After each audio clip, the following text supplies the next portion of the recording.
لاہور کی مقامی عدالت نے دعا زہرا کو کراچی شیلٹر ہوم بھیجنے کا حکم دے دیا۔ کراچی سے پسند کی شادی کے لیے پنجاب جانے والی دعا زہرا کو منگل 19 جولائی کو لاہور کے دارالامان منتقل کیا گیا تھا، کیونکہ دعا زہرا نے کہا تھا کہ وہ شوہر کے ساتھ خوش نہیں۔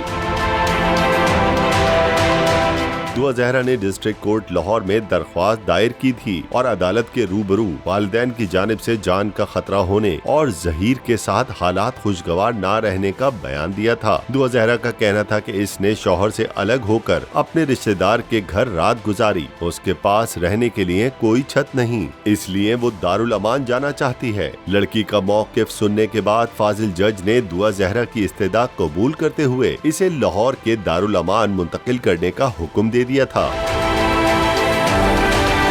لاہور کے جوڈیشل میجسٹریٹ نے درخواست پر محفوظ کیا گیا فیصلہ سنا دیا۔ مقامی عدالت نے دعا زہرا کو کراچی کے شیلٹر ہوم بھیجنے کا حکم دے دیا۔ عدالت نے دعا زہرا کی ریکوری کے لیے کراچی سے آنے والی پولیس ٹیم کو حکم دیا ہے کہ لڑکی کی حفاظت یقینی بنائی جائے۔ اس سے قبل سندھ ہائی کورٹ بھی دعا زہرا کو کراچی کے شیلٹر ہوم منتقل کرنے کی اجازت دے چکی ہے۔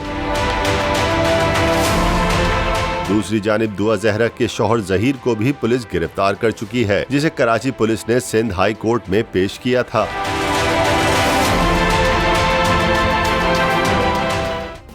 سبسکرائب کریں اور بیل دبائیں تاکہ کوئی خبر رہ نہ جائے۔